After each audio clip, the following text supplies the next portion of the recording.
Fala galera, tudo bem? Como é que vocês estão? Ahm, Vim gravar essa aulinha aqui pra vocês, esse videozinho, pra ajudar aí o pessoal do INSS. Saiu o tão sonhado edital. Eu vou dar uma passada rápida aqui por cima do edital de informática, que a gente já teve uma surpresa em um dia. A Sebrasp acabou de lançar aí, hoje, dia 16/9, acabou de lançar uma retificação do edital e, para nossa surpresa, o único item alterado é no edital de informática. Veio aí com o item 3 que já era do antigo edital, que vinha com conceitos de suíte aí do LibreOffice, né? Então eles já alteraram para o Microsoft Office.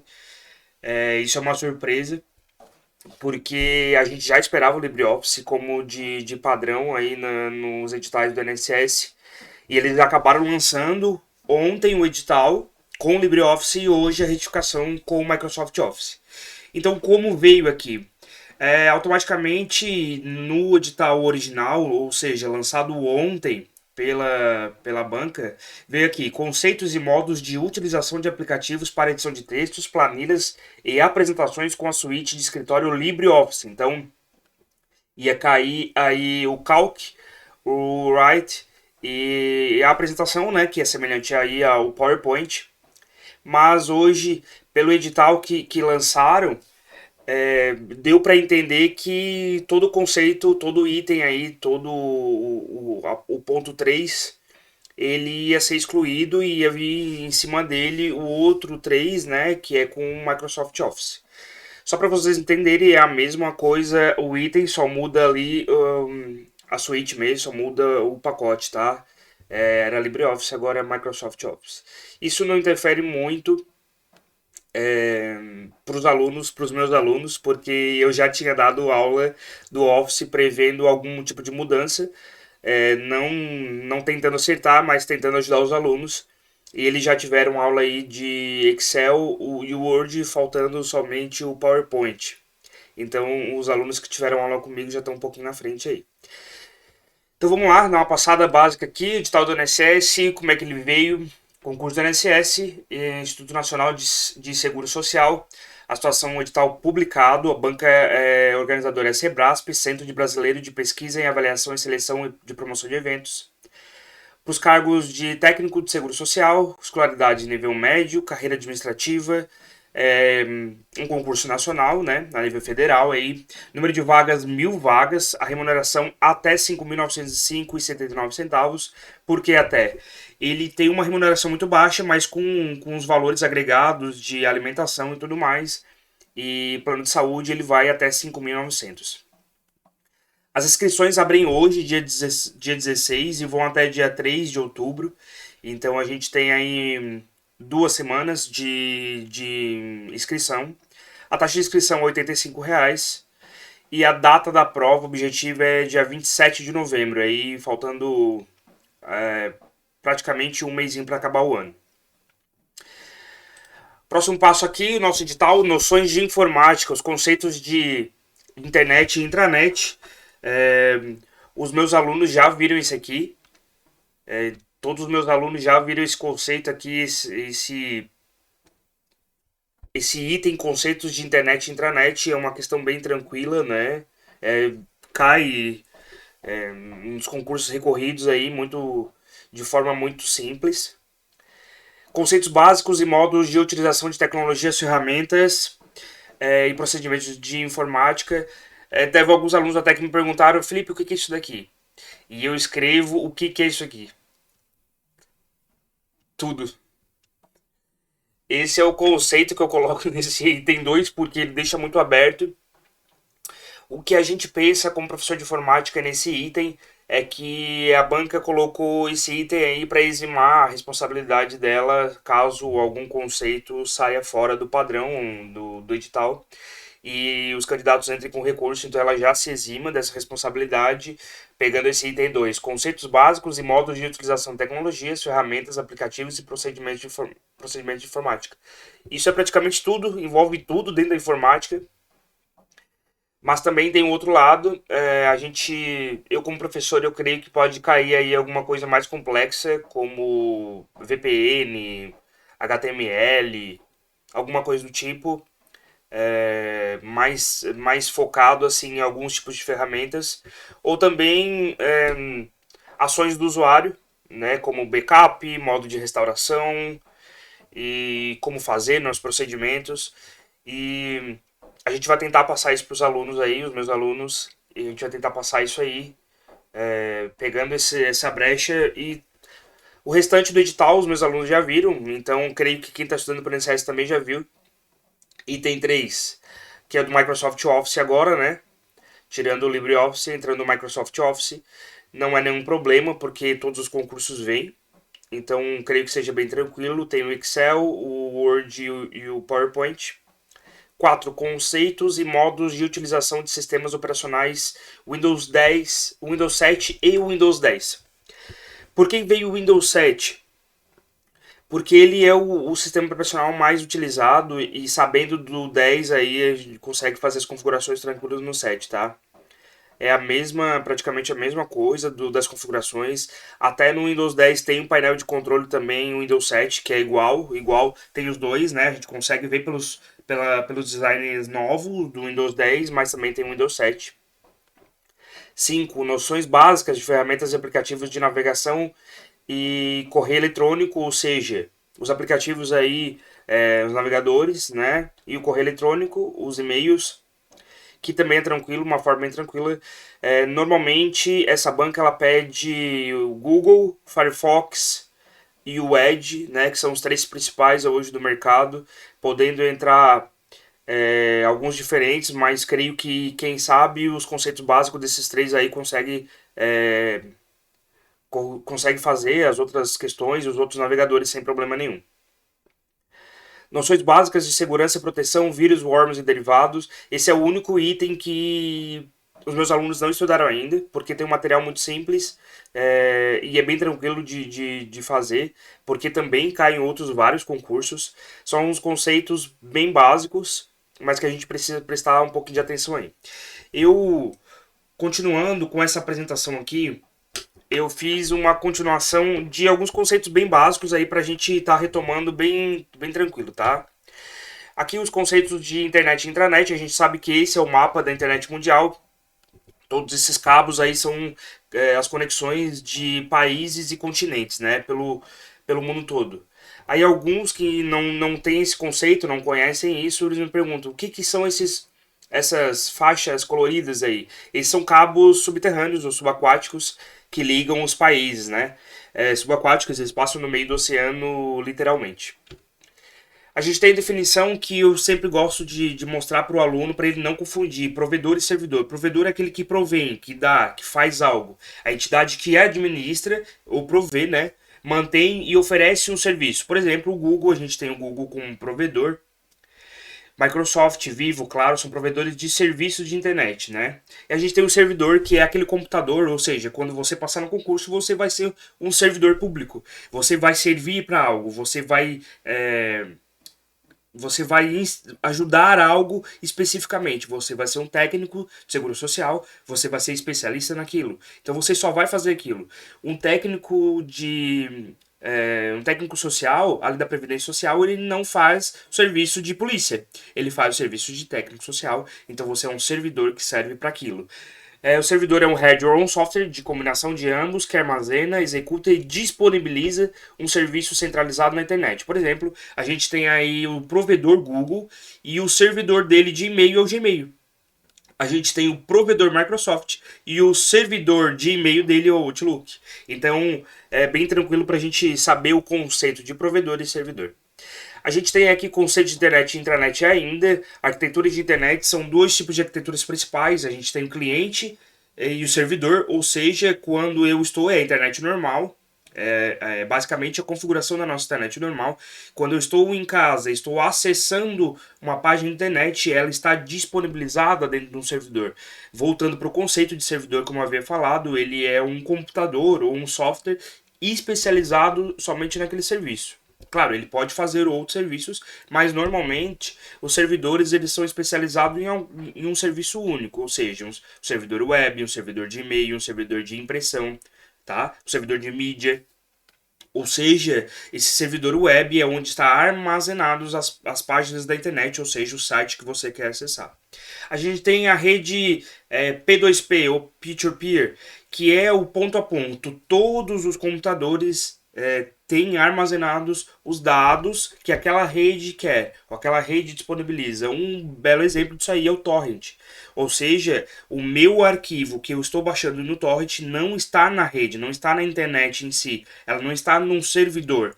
Ela está em vários computadores. O torrent ele divide o arquivo em várias partes e eu vou pegando uma parte do fulano, uma parte do ciclano, uma parte do João, outra parte da Maria, outra parte do José. Ao fim, quando termina esse download no meu computador, ele junta o arquivo inteiro e faz o arquivo que eu quero, que eu quero baixar da internet. Ele não está centralizado num único local, ele está em vários locais onde todos têm a mesma conexão. Todos se conectam com todos, assim como nessa imagem. Ó, o computador se conecta com esse, e também com esse, assim por diante, tá bom? Resumindo, a internet e suas características. Ela é uma WAN, Wide Area Web, é uma grande área, é uma rede pública, não tem privações, a gente não tem ninguém controlando ela. A arquitetura, existem dois tipos de arquitetura, cliente e servidor e o ponto a ponto. Tem os protocolos servem para regularizar a internet, colocando limites entre elas. Vamos supor, eu quero usar e-mail, eu não vou usar um protocolo de navegação web. Né? Eu quero enviar um e-mail, eu vou enviar com protocolo de e-mail. Eu quero fazer transferência de arquivo, eu vou usar o protocolo FTP. Eu quero acessar uma página de internet, eu vou usar o protocolo HTTP. Cada tipo de protocolo existe uma única finalidade ou algumas finalidades semelhantes ali dentro dele. E ela não é segura, é um ponto muito importante. É segura a internet? Não, ela não é, porque a gente, como eu falei, ela não é uma rede pública, ela é aberta. E todas as redes públicas a gente sabe que elas não são seguras. A intranet é muito simples. Eu tenho a internet que todo mundo acessa. A intranet é uma rede interna. Quando eu falo do conceito in, esse conceito aqui, ó, eu tenho esse conceito aqui, in. Eu estou dentro, eu estou entrando, eu estou adentro algo. Então, se eu tenho a internet, eu tenho a intranet, ou seja, um sistema dentro da internet, dentro de uma rede. Não necessariamente na internet, tá? Notem que ali ela é uma rede privada, não deve ter acesso à grande rede, ou seja, ela é a parte da internet. Felipe, ela precisa da internet para funcionar? Não, ela não precisa. Por exemplo, eu tenho uma empresa de transporte de mercadorias. E aquela empresa, ela tem, claro, entre vários computadores, entre várias pessoas trabalhando, ela tem acesso à grande rede, ou seja, a internet. E-mails, o banco de dados, contatos, fornecedores, enfim. E dentro dela, para gerir o sistema administrativo, o sistema de carga, recarga, o sistema de entrada e saída de produtos, ela tem uma rede interna, onde somente aqueles colaboradores da empresa em determinadas repartições, em determinados departamentos podem acessar. Faz sentido para você se o motorista, o caminhoneiro que faz o transporte dos produtos tiver acesso ao financeiro? Não, não faz, porque somente o financeiro tem acesso ao financeiro. Então, notem que é uma rede dentro de outra rede. Né? Eu tenho minha rede dentro da empresa, que seria uma rede de internet, e eu tenho uma rede interna. Felipe, mas se eu estou em casa, eu posso acessar essa rede? Não, não posso. Se você está em casa e consegue acessar essa rede da sua empresa, isso não é mais uma intranet, ou seja, não está lá dentro. Eu tenho uma extranet, eu estou fora para fora. Eu estou fora acessando uma rede interna, então tenho uma extranet. Mas não se preocupe com esse conceito de extranet porque não está no nosso edital. Vamos lá. Então, uma questão aqui pra gente. Imagine uma intranet, ou seja, uma rede interna, que interligue todas as delegacias de uma cidade. Classifique os conceitos de intranet seguintes como verdadeiro, o V, ou falsos, F, e assinale a alternativa que apresenta a sequência correta de cima para baixo. A intranet foi criada para que a população tenha transparência aos dados governamentais. Para acessar externamente essa intranet corporativa não existe necessidade de uma senha. A internet somente foi criada por meio da junção de intranets espalhadas pelo mundo? Vamos lá. A primeira, a intranet foi criada para que a população tenha transparência com os dados governamentais? Negativo, porque quando se fala em transparência e colocar esses dados para mostra, a gente está falando da internet, para todo mundo ver. E a gente sabe que o conceito de internet e intranet são totalmente opostos. Então, essa alternativa, essa opção está falsa, está errada. Para acessar externamente essa intranet corporativa não existe a necessidade de uma senha. Existe sim a necessidade de uma senha, mas ela não seria externamente, ou seja, o conceito de fora, externamente seria uma extranet, não seria uma internet. Então, precisa de uma senha. Uma característica super importante para você não esquecer é que a intranet ela precisa de usuário e senha. Se não tiver usuário e senha, ela é uma rede e ela não é uma intranet. Ela não precisa ser interna. A internet somente foi criada por meio de uma junção de intranet espalhada pelo mundo, errado. Porque, como a gente falou, intranets são privadas. Elas têm um dono. Então, a internet não tem dono, ela é pública. Então, todas as três falsas, alternativa aqui verdadeira, letra B. Próxima. E-mail, correio eletrônico. A gente tem dois tipos de acesso ao e-mail. Primeira característica do e-mail é que ele é assíncrono, ou seja, os dois não precisam estar ao mesmo tempo para receber a mensagem, certo? Ou para enviar a mensagem. Eu posso enviar a minha mensagem não tendo internet. De que maneira? Não através do webmail, assim através do cliente e-mail. São dois tipos de acesso. O webmail, quando a gente fala de web, remete à internet. Eu preciso estar conectado à internet, eu preciso de um navegador, ou seja, um programa, um software, para entrar nesse servidor de e-mail do Google ou da Microsoft para me enviar o meu e-mail. O acesso ao e-mail pode ser feito diretamente. Ele é o mais comum, diretamente da web. Para isso, basta abrir a página do serviço, ou seja, conectar lá o site do Outlook ou Hotmail e acessar com seu login e senha. Esse tipo de acesso é conhecido como webmail, ou seja, da web, no qual não é necessário nem instalar e nem configurar nada, nenhum tipo de aplicativo. A gente usa somente o navegador. Diferente do nosso cliente de e-mail, também chamado de aplicativo de e-mail, ou seja, eu instalo um programa no meu computador e uso para isso, somente para isso. Ele tem a finalidade de enviar e receber mensagem, somente.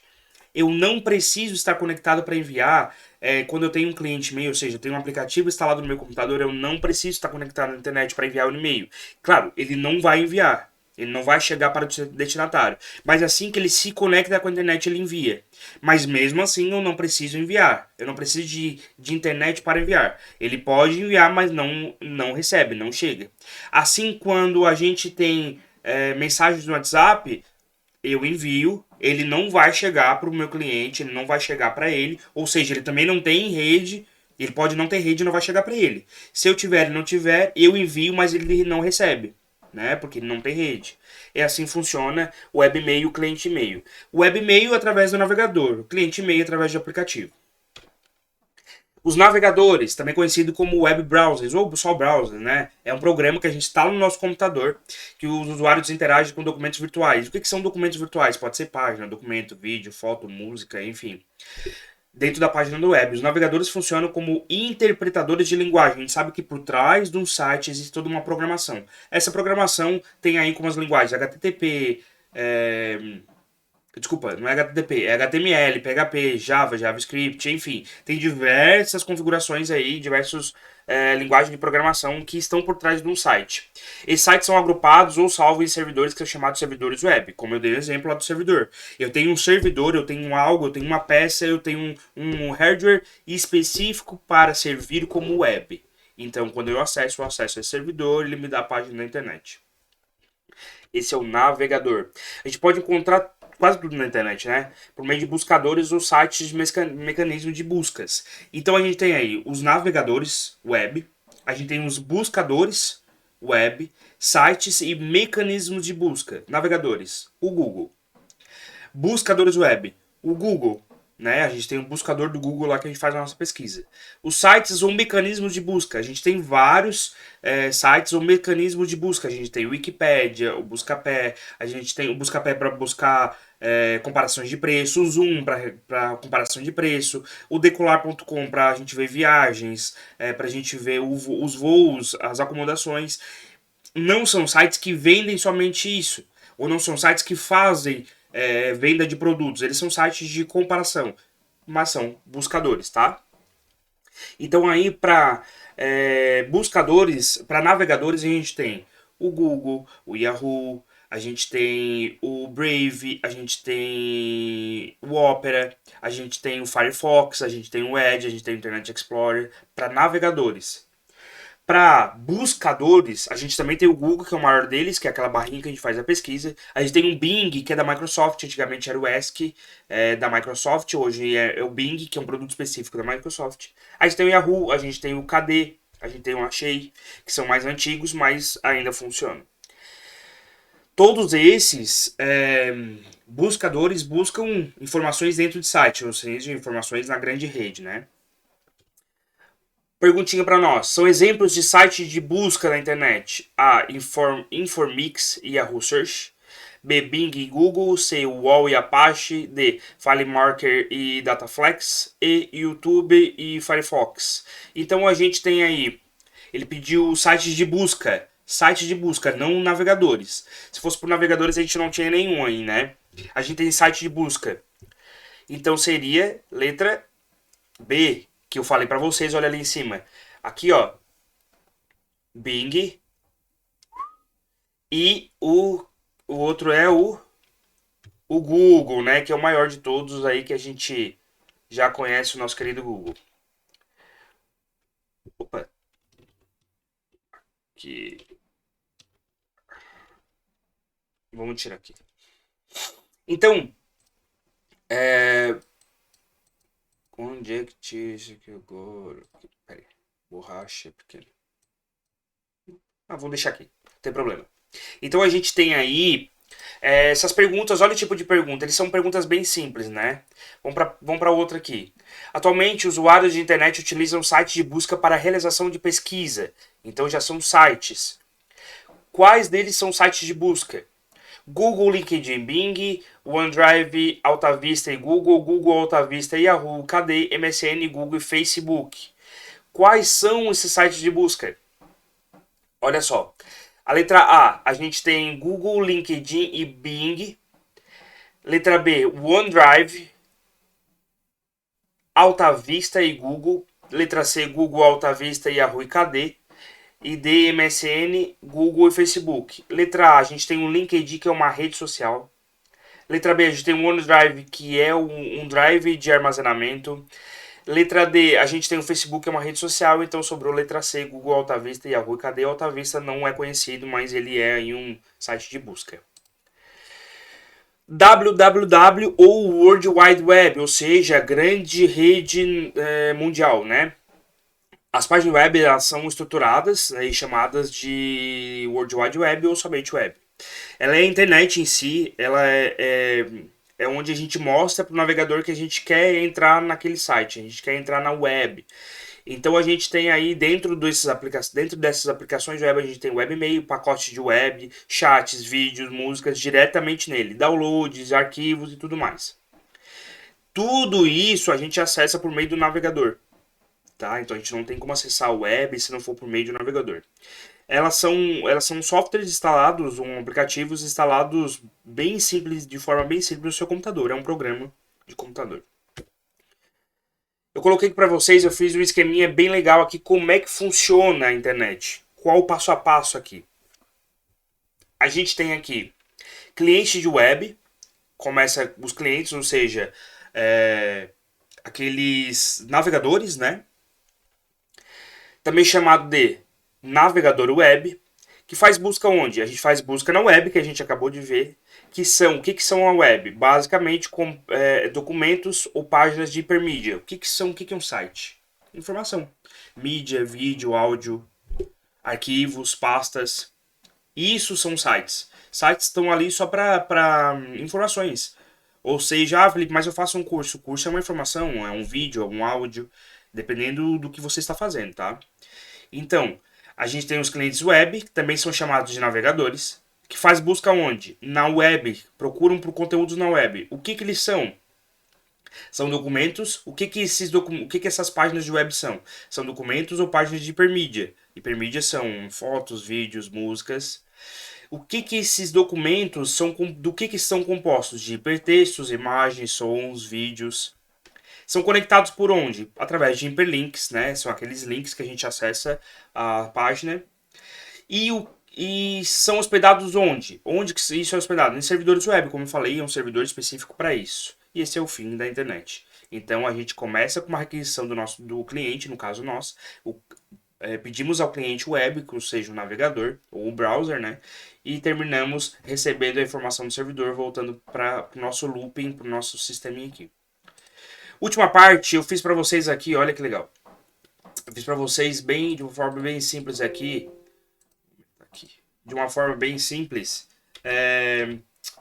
um mapa mental do que é um navegador web. O que é um navegador web? Software cliente responsável por disponibilizar diversas ferramentas para acesso aos serviços oferecidos na internet. É uma ferramenta utilizada para visualização ou consumo de todo o conteúdo web. O que é web? www ou World Wide Web, sistemas de informações que interliga documentos hipermídia por meio de hiperlinks. O que é uma hipermídia? Documentos em forma de hipertextos, imagem, som e ou vídeos. O que são hiperlinks? Referências dentro de hipertexto para esse ou outro hipertexto, ou seja, o outro link. HTML, Hypertext Markup Language, linguagem de marcação de hipertexto, é o formato padrão de uma página de web, né? O que é um protocolo HTTP? O que é um HTTP? Hypertext Transfer Protocol, ou seja, um protocolo de transferência de hipertexto, ou seja, transferência de página, né? É um protocolo padrão para transferência de páginas web, ou seja, para você ir acessar. Quando a gente faz um acesso a uma página, a gente tem um protocolo HTTP. Esse navegador que a gente está usando, ele entra no protocolo HTTP, ele usa o protocolo HTTP para baixar o site e mostrar na sua tela. Só isso que ele faz. O que são servidores web? Computadores especializados no fornecimento de páginas web. Então tá aí um mapa mental bem tranquilo para vocês entenderem tudo isso. Espero que vocês tenham gostado. Vou voltar lá para o nosso edital aqui. Gostado dessa aulinha pequena aí para vocês, e tentando entender um pouco mais desse edital maluco aí. Vamos esperar, pode ser que nas próximas horas tenha algum outro tipo de alteração, nos próximos dias, né? Hoje é 16/9, que abrem inscrições hoje, então até hoje eles podem lançar as edificações ali de edital, né? Claro, pode lançar posteriormente, mas a gente crê que a Brasp vai lançar até hoje se tiver outra alteração. Eu, contudo, acredito que vai ficar isso aí. Microsoft Office no lugar do LibreOffice. Então tomem cuidado e não estudem mais depois que eles lançarem, né? Que eles lançaram o edital final. Não estudem mais o LibreOffice. Mas eu creio, particularmente, como professor, que foi alterado. Ou seja, não existe mais o LibreOffice e sim o Microsoft Office. Espero que você tenha gostado. Estudem, não desista, que uma hora vai chegar. Qualquer coisa, manda uma mensagem. E é isso aí, fique com Deus, abraço, até mais, fui!